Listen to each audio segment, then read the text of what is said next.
Myst, the Book of Tiana, continues with the second part of Part 6, as read by the bathroom reader.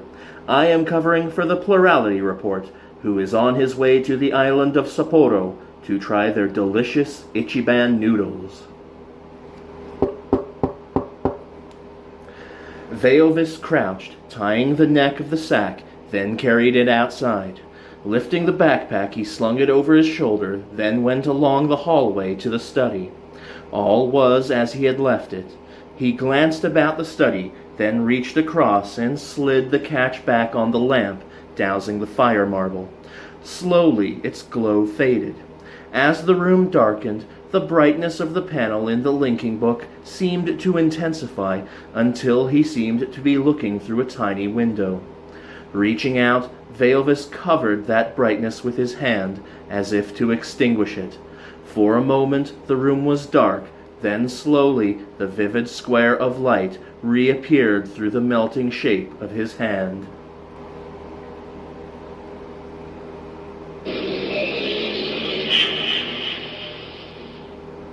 There was silence in the empty room.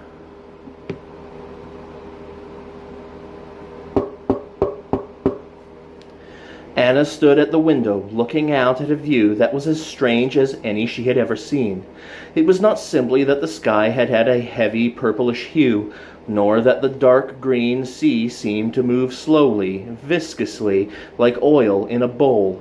It was the smell of this age, an awful, musty smell that seemed to underlie everything. The chamber into which she had linked had been cut into the base of the island, forming a kind of cellar beneath it. Knowing that Veovis was likely to link after her, she had quickly left the room. Hurrying up a flight of twisting metal stairs and into a gallery that looked out through strong glass windows on an underwater seascape filled with strange, sluggish creatures, dark-skinned, with pale red eyes and stunted fins. Halfway along this gallery, facing the windows, was a large circular metal hatch, wheel-operated as on a ship. Anna glanced at it, then went on. A second set of steps led up from the gallery into a spacious nest of rooms, at the center of which was a six-sided chamber, a study of some kind. Two of the walls were filled floor to ceiling with shelves on which were books. Further piles of ancient leather-covered books were scattered here and there across the wooden floor, as if dumped there carelessly. A dozen or so large, unmarked crates were stacked against the bare stone wall on one side, next to one of the three doors that led from the room. Two large desks had been pushed together at the center. These were covered with all manner of clutter, including several detailed maps of Donny, street plans and diagrams of the sewers and service runs. In the far corner of the room, a golden cage hung by a strong chain from the low ceiling. In it was a cruel-looking hunting bird. Seeing Anna, it had lifted its night-black glossy wings as if to launch itself at her, then settled again, its fierce eyes blinking from time to time as it studied her watchfully. A long, dark corridor led from the nest of rooms to the chamber in which she stood, which lay at a corner of the island. It was a strange room, its outer walls and sloping ceiling made entirely of glass panels. Through the glass overhead she could see even more rooms and balconies climbing the island, tier after tier. Like Kavir, she thought, wondering if Veovis had a hand in its design. At the very top of the island, or rather level with it, she could glimpse the pinnacle of a tower poking up out of the very center of the rock. Anna turned from the window. Behind her were three doors. The first led to a continuation of the corridor. The second opened upon a tiny storeroom. The third went directly into the rock, perhaps to the tower itself. She went across, opening the last of the doors. A twisting stone stairwell led up into the rock. She was about to venture up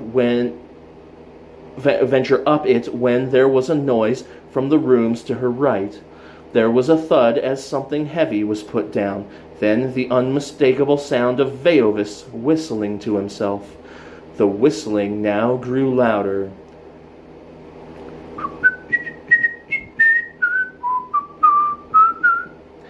Anna closed the door quietly and hurried over to the middle door.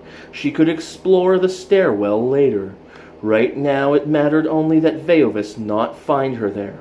Slipping into a storeroom, she pulled the door closed behind her, even as Veovis's footsteps came along the final stretch of the corridor and into the room beside where she hid. Atris took off his cloak, then turned to face his mother. "What is it?" he asked. "It is Tiana," she answered. "I do not know where she is, Atris. One of the servants saw her leave an hour back." "She went out? With things as they are?" Tessera nodded. "I would have sent a man out after her if I had known, but she left no message." Atris frowned. "Wait here," he said. "I think I know where she might be." "You know?" "Not for certain, but Tiana has been unhappy these past few months. She has missed Gen badly." "We have all missed him." "Yes, but Tiana has missed him more than anyone. Last week she asked me if he could come home. I think she may have gone to fetch him." "They would not let her." "Do you think that would stop Tiana if she were determined on it?" Tessera shook her head. "Well, I will go and see. Wait here, Mother. If she is not at the guild hall, I shall return at once. But do not worry. I am sure she is all right." One of the guards on the barricade remembered her. "She was most persistent," he said, "but we had strict orders. We were to let no one pass, not even guildsmen, without special notification. She left here, more than an hour ago now." "Did you notice where she went?" The young guard nodded, then pointed up the lane. "She went back the way she came, then turned left under the arch. It looked as if she was heading for the western sector." Atris thanked the guard and turned away. If Anna had been going home, she would have walked straight on and cut through farther up. Unless, of course, she was trying to get through to the guild hall by another route. Home, he told himself. He would check home first, just in case she had returned.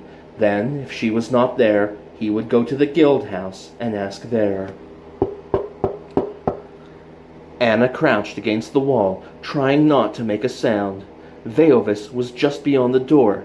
She had heard him stop and sniff the air. "Strange," she heard him say. "Very strange."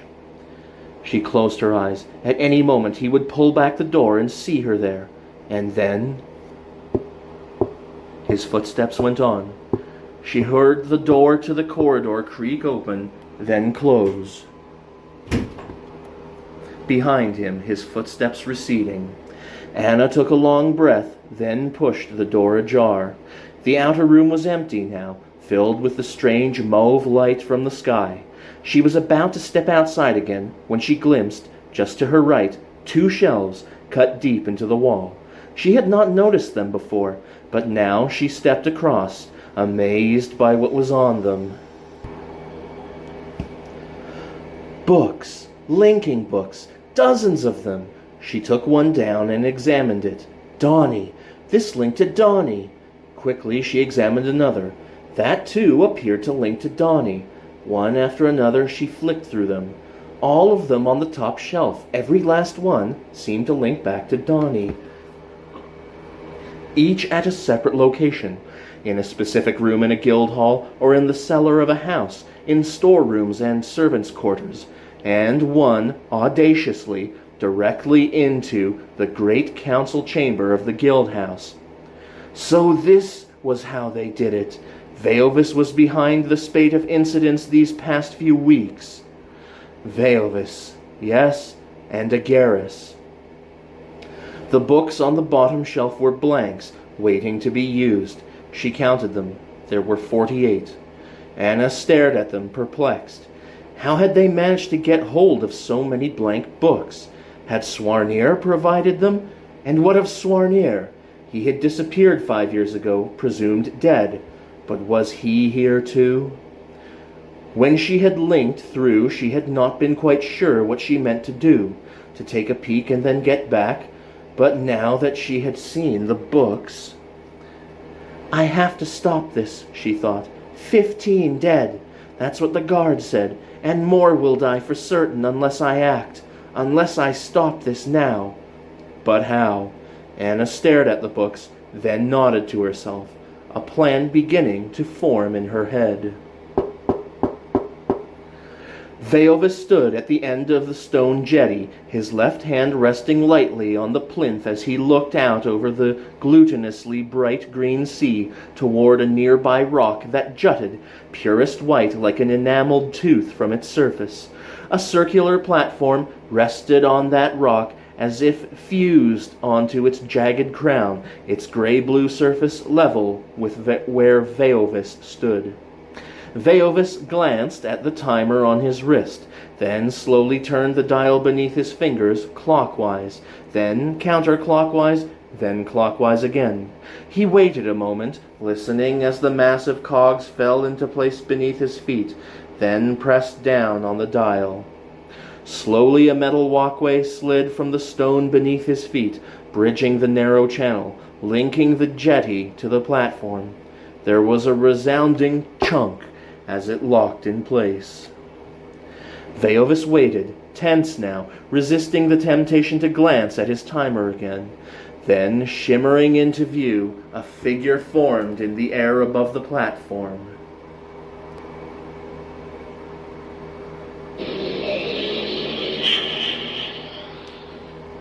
It was Agaris. The philosopher blinked and glanced up at the sky as if disoriented, then looked across at Veovis and grinned, holding up the linking book that both Anna and Veovis had used, until 5 minutes ago, had rested in the study back in the boarded-up house in Donny. The two men met in the middle of the walkway, clasping each other about the shoulders like the dearest of friends, while behind them a third figure shimmered into being on the platform.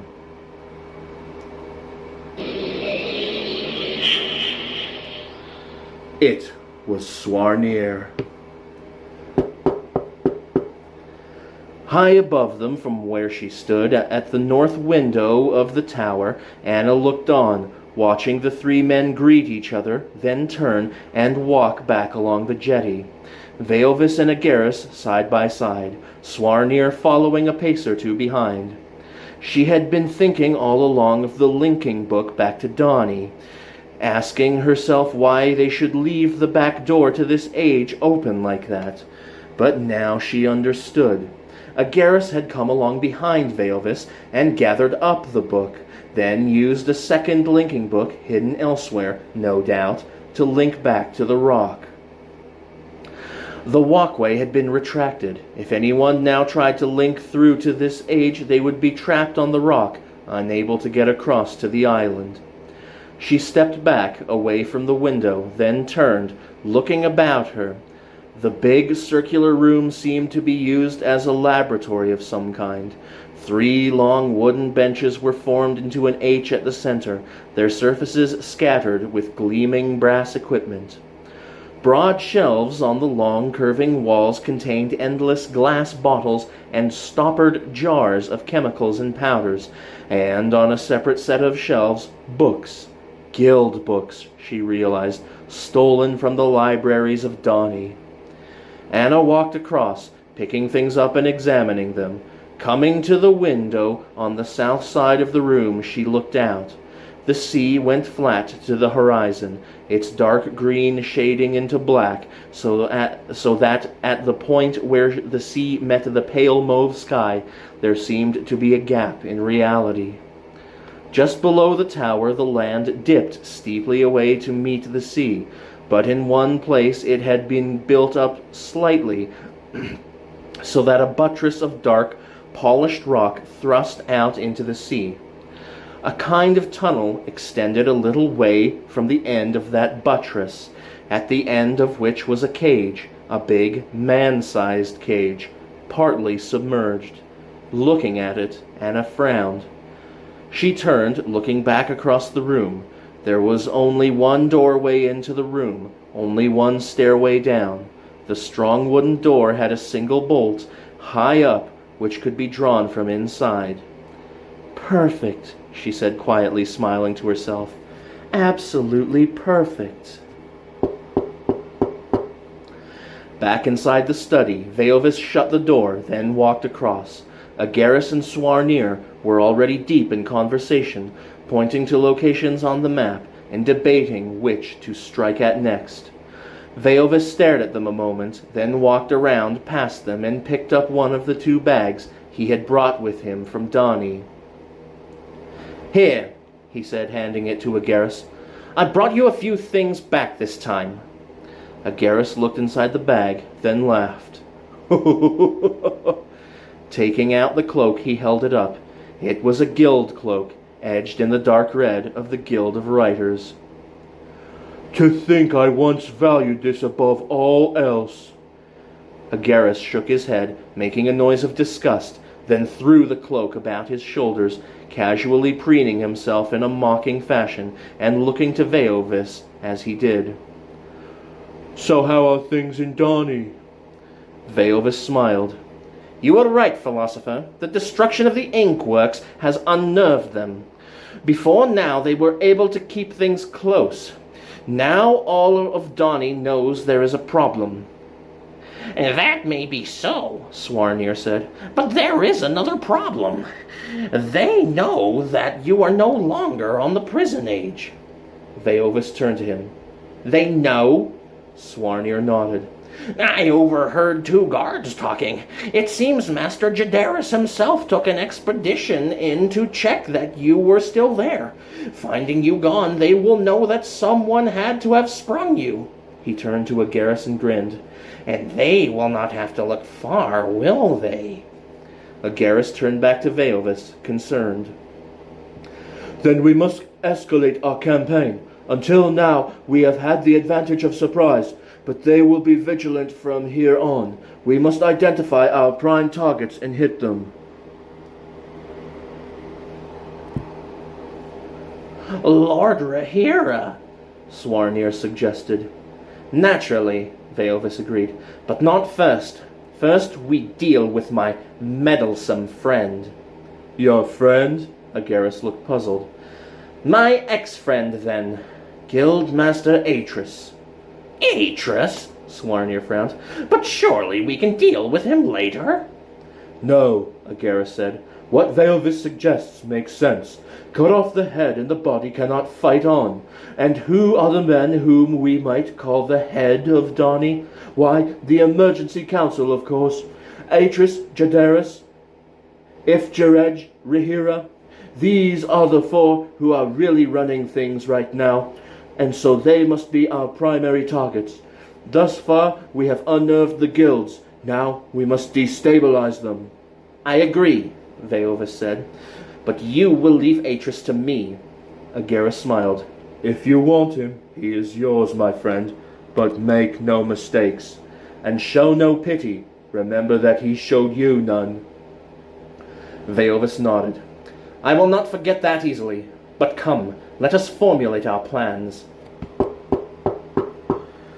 Anna tiptoed part way along the corridor, then stopped. She could hear the faint murmur of their voices through the door. There was brief laughter, and then the talk went on. Good. While they were occupied, she would move the linking books. Returning to the room, she gathered up all she could carry at one go, then hurried up the tower steps. 3 trips saw all of the books removed to the big room at the top of the tower. Satisfied, Anna cleared the surface of one of the benches, then began to pile the books up in a heap, leaving only one aside. That done, Anna picked up the book she had set aside and returned to the door. The easiest and quickest way was to burn the books, to set fire to them, then link straight back to Donnie, but the easiest was not always the best. If she was to be sure of damaging their plans, she would need to make certain that there were no more linking books elsewhere on the island. Anna listened a moment, then satisfied that there was no one on the stairs, slipped out and hurried down. She had been depending on surprise so far, but she would need luck now too, if she was to succeed. Her luck held. They were still there inside the study. She could hear their voices murmuring behind the door. "All right," a voice, Swarnier's, said angrily. "but I do not know why we cannot just kill him and be done with it." Anna stepped back. At any moment the door might open and she would be discovered, yet she stayed there, listening. "I'll go right now," Veovis said clearly, "unless you have any further objections." Not I, Agaris said, but hurry back. There's much to do before the morning. "Do not worry," Veovis answered sardonically. "I know how best to hook our friend. I shall take no longer than I must." Atris sat at his desk in his rooms at the Guildhall, in despair, his head in his hands. There was no sign of Anna. A search of the upper city had not found her. All inquiries had drawn a blank. And though Master Jadaris had agreed to make a more thorough search, Atris knew they would not find her. Not in Donny, anyway. No, Veovis was somehow behind this. He had to be, and this was his revenge, to take Anna. But what had he done with her? Atris looked up, staring into the air, trying to think. If he were Veovis, what would he want? Justice? No, it was far too late for justice. Vengeance? Yes. But not simply vengeance, at least, not the blind, uncaring kind that madmen seek, unless the isolation of the prison rock had sent Veovis mad. No, he could not believe that. Veovis was stronger than that. Perhaps, but what of Agaris? What was his role in all this? And how had he persuaded Veovis to ally with him against the guilds? Betrayal. That was the seed Agaris had planted in Veovis's mind. Betrayal. The guilds had betrayed Veovis, and they had once betrayed Agaris. And now the guilds had to be punished. Punished or destroyed. Atris stood, realizing that there was only one thing to do. They would have to search every inch of Donny for linking books.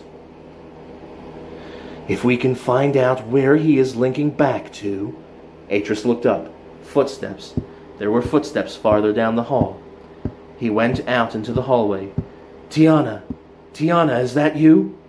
Atris had barely gone 2 or 3 steps when the door at the far end of the hall swung open. He stopped dead. Veovis! Veovis stood there, smiling, a linking book held open in one hand. "Yes, Atris, dearest friend, I have your wife. If you want her back, you had better follow me, and no tricks or Tiana will die." No, wait! Atris started towards him, yet even as he did, Veovis brought his other hand across, touching the glowing panel. Veovis!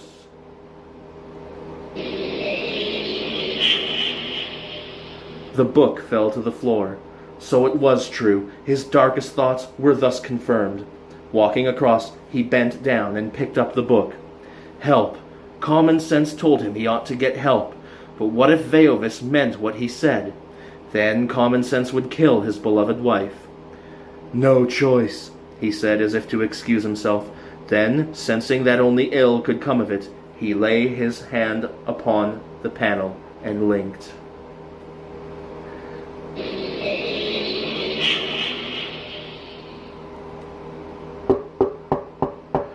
Downstairs the door slammed shut. There were footsteps on the stairs. A moment later Agaris appeared at the top of the stairs, looking about him. Seeing the linking book, he smiled. Then he went across and bent, picking it up. For a moment he studied the glowing panel, his smile broadening. Pocketing the book, he turned and went back down the stairs. It was time to link back to the island. Anna slipped through the open doorway and into the dimly lit chamber. To her right was the study. Through its thin wooden walls she could hear the low murmur of 2 voices, those of Agaris and Swarnier. She sighed. It looked as if she was never going to get the chance to search the study. Anna turned, looking about her. There was a narrow bed in one corner of the room. Beside it, against the back wall, were a small desk and chair. A worn silk coverlet lay over the bed. On the desk were a number of thin, coverless books, like child's exercise books. She picked one up and opened it. It was one of Agaris's pamphlets, one of his endless ranting tirades against the guilds that had won him notoriety, mainly in the lower city. Putting the pamphlet aside, Anna quickly examined what else was on the surface. There was a small notebook, locked, she noted, with a tiny silver clasp. A Donny symbol, a simplification of Agaris's name, was burned into the leather of the cover. She picked it up and pocketed it. Beneath it, to her surprise, was a tiny picture in a gilded frame. It showed a young woman, barely Anna's own age by the look of her dark hair swept back from a stunningly beautiful face. That, too, she pocketed. Anna turned, looking about her once more, checking that there was nothing else, no hidden panels and no hatches in the floor. Satisfied, she hurried back across the room again, meaning to make her way back to the tower. She had delayed too long. Every moment now increased the chance of her being discovered. Best then to cut her losses, to go back to the room at the top of the tower and burn the linking books she had. It would be a start. Besides, she knew much now about their plans. If she could reach Master Jadaris with that knowledge. There was a sudden noise behind her, a buzz of voices from the central room. Veovis had returned. She heard his voice giving hasty orders. Then there was a strange grunt and the thud of a body falling to the floor. There were other noises, scraping and scratching noises that she could make no sense of, and then Veovis spoke again, much louder this time. "Take him down into the cellar. We'll put him in the cage. I'll use him as bait for another, much more tasty fish." There was laughter, unwholesome laughter, and then the sound of a body being dragged across the room. So they had taken another guildsman. The corridor that led to the cellar was on the other side. For the moment she was in no danger of discovery, but time was running out. It was time to prepare things, time to bait her own trap.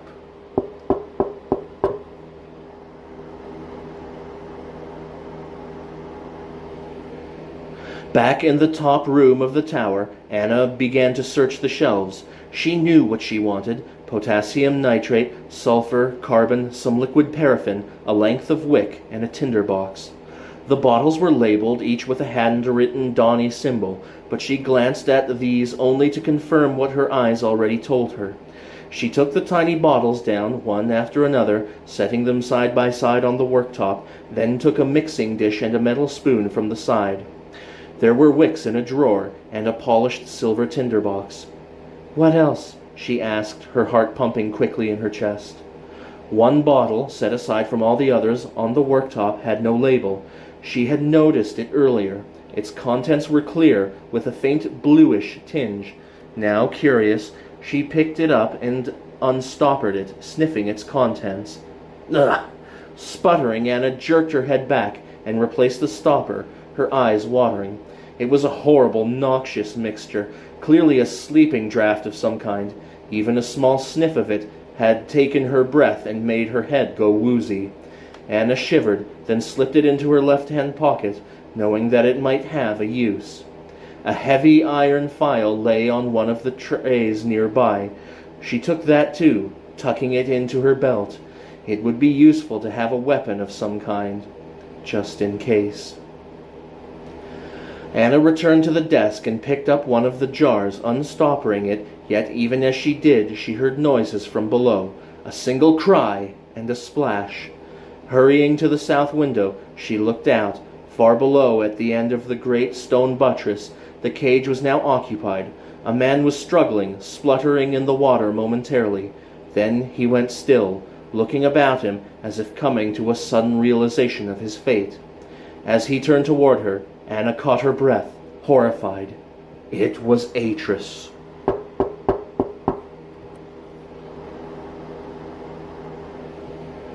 Veovis glanced at Agaris and smiled. "Did you hide the book?" Agaris pulled the linking book from his pocket. You mean this? The two men were halfway along the tunnel that led from the cage. They had left Swarnir on the platform overlooking the cage. Now it was time to carry out the next part of their scheme. Are you sure she will come? Agaris asked, his eyes half-hooded. I am certain of it, Veovis said. They walked on. Turning a corner, they came to the narrow steps that led up to the gallery. Here they had to go single file. Can I ask you something? Agaris said as he followed Veovis up. Ask, Veovis said, glancing back over his shoulder as he climbed out through the hatch. Why do you want her? I mean, she will never love you, not while you keep Atris prisoner, and if you kill him... Vengeance, Veovis said as Agaris ducked out under the rim of the hatch and joined him in the strangely lit gallery. Why not simply kill them both? Because I want them to suffer the way I suffered. Veovis's face was hard now, much harder than Agaris had ever seen it. I dreamed of it when I was on the prison age, night after night. I want them to be tormented the way I was tormented. I want them to feel betrayed the way I felt betrayed. Behind the thick glass of the gallery windows, strange fish swam slowly, menacingly, their pale red eyes unblinking. Agaris nodded. I understand. Do you? Yes, friend. It was not just my guild membership I lost. I was betrothed. Betrothed to the most beautiful young woman you have ever seen. Ah. Veovis had been about to move on, to return straight to the study, but now he changed his mind. What do you want, Agaris? I mean, what do you really want? Agaris did not hesitate. To destroy it all. That is my dream. Then the guilds are only the start. I want to destroy Donnie the way Donnie tried to destroy me. Agaris's whole frame seemed to shudder with indignation. There! Does that frighten you, Veovis? Veovis shook his head. No. I know now how you feel. You do? Yes. Come. Agaris had thought it was a storage cupboard of some kind, but inside was a long, high-ceilinged room, and lining the walls of that long room were rack after rack of guns and swords, enough to start a small war. Veovis turned, staring at the philosopher thoughtfully. You once wrote that it is fortunate that the common people are unarmed, for if they were armed, Donnie would fall overnight. Do you still believe that?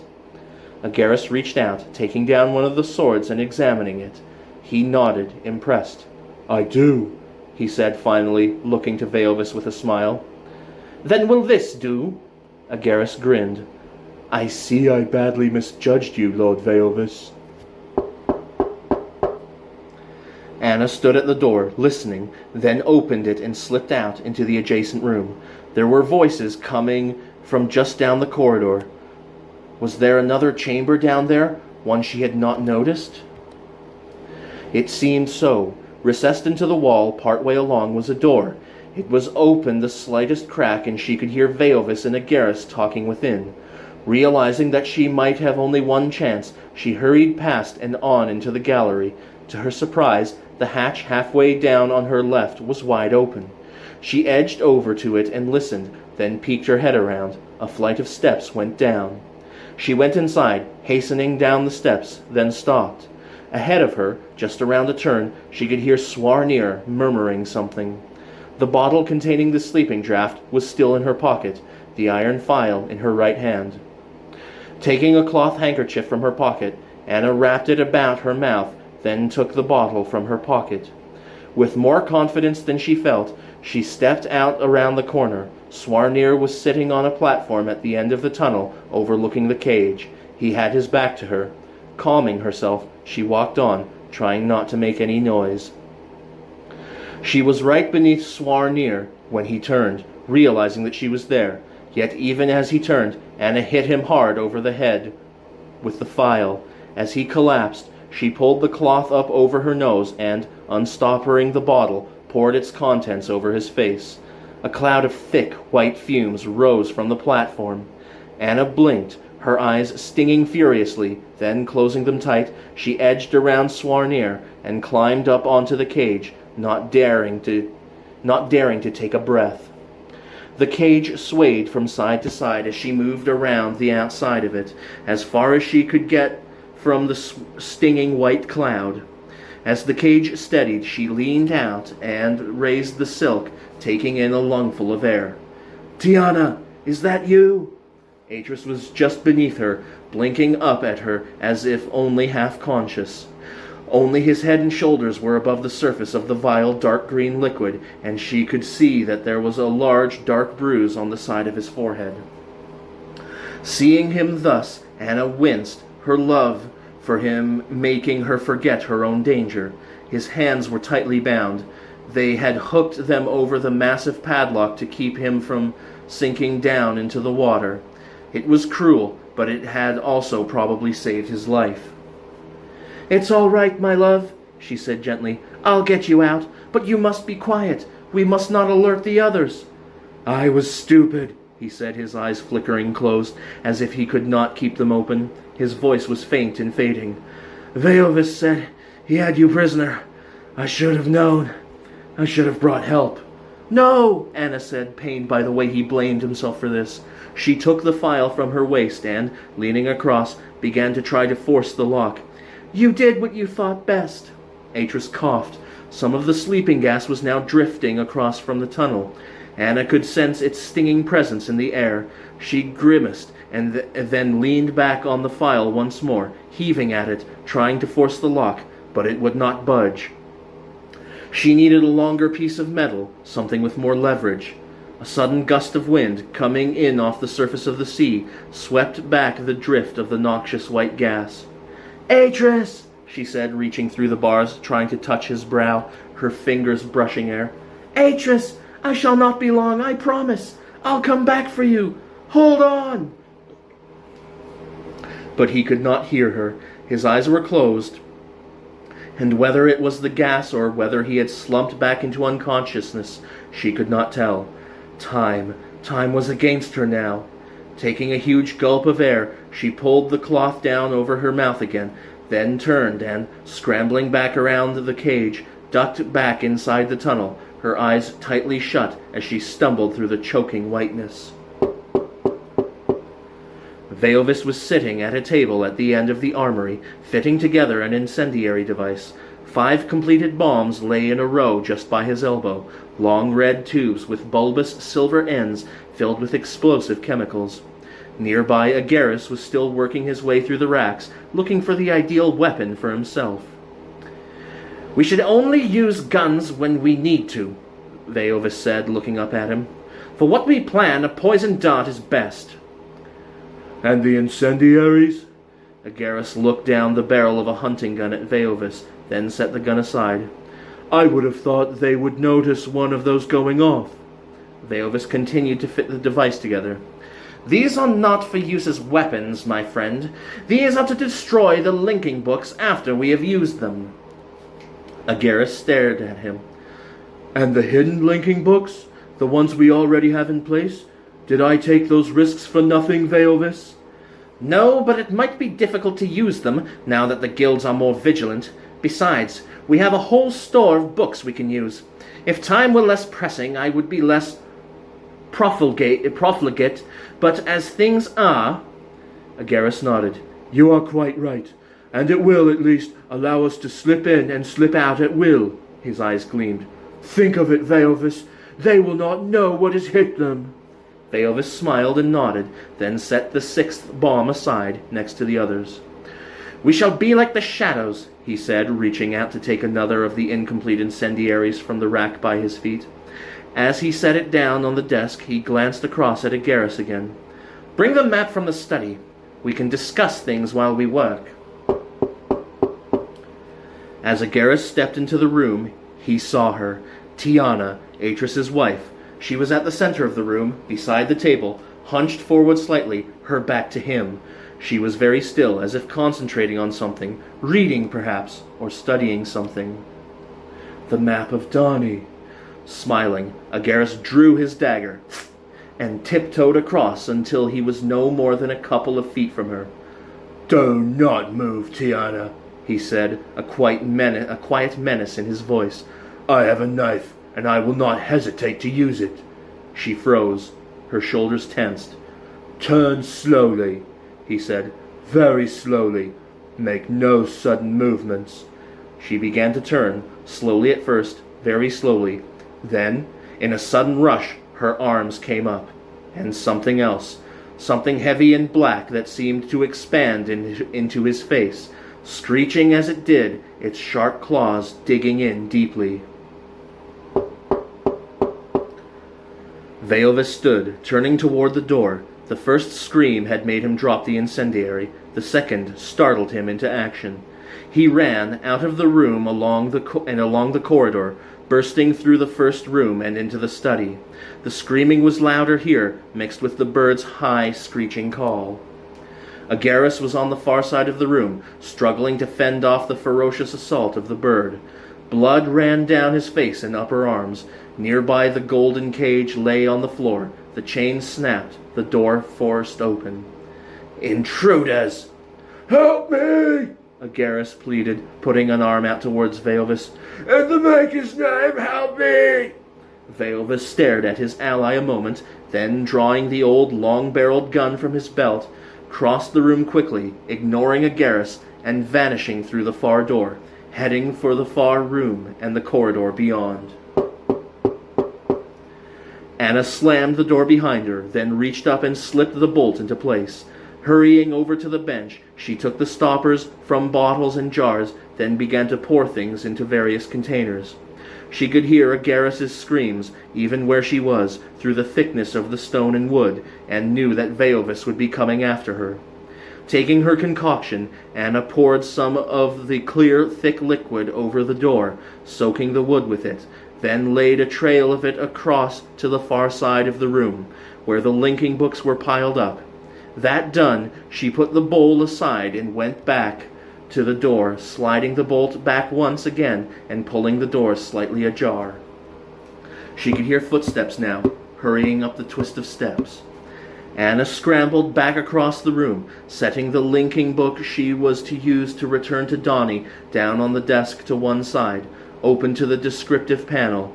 Then, taking the length of wick, she lit it from the tinder, blowing on the smoldering end of it until it glowed. The footsteps came to the head of the steps and stopped. There was a moment's hesitation, and then the door on the far side of the room was kicked open. Veovis stepped inside, the cocked gun raised, its dark mouth pointed directly at her. Seeing her, Veovis gave a surprised laugh. "Ha ha! Tiana, you were the last person I expected." Anna stared back at him defiantly, her left hand hovering over the glowing panel, her right holding the smoldering wick. Noticing the books, he blinked, reassessing the situation. "What are you doing?" "I am putting a stop to this before things get out of hand." His face grew hard. "Give me the book, Tiana. Give it to me, and I shall spare you. You and your son both. The rest will die. They have to. But you and Gen can live, if you give me the book." Anna smiled and dropped the wick onto the pile of linking books, igniting it, at the same moment placing her other hand against the linking panel.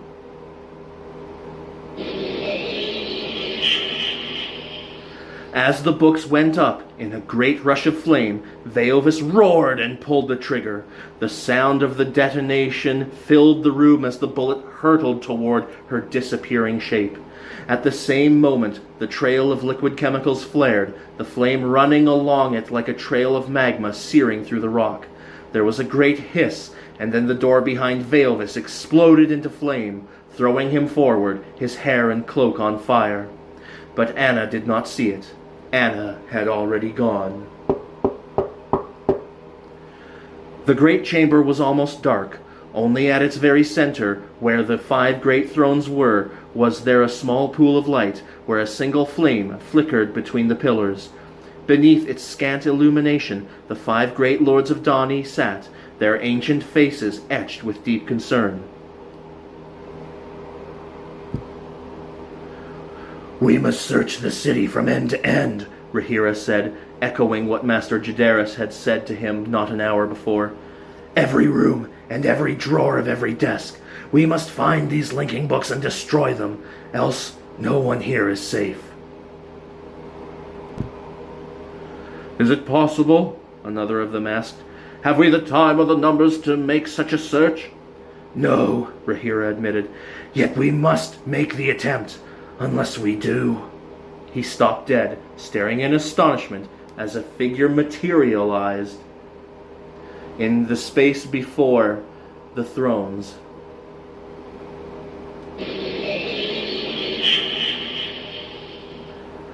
What in the Maker's name? Tiana! Rahira cried, standing and stepping down from his throne. Anna looked up, her face pale, then slumped down onto the floor. Blood poured from a wound in her shoulder.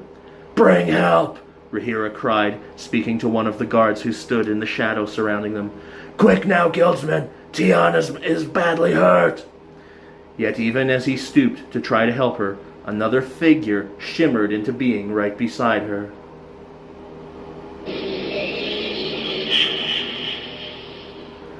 The man's face was blackened, his hair was aflame, smoke curled up from his burning clothes. He was doubled up, almost choking for breath, but even in that state, Rahira recognized him at once. Veovis!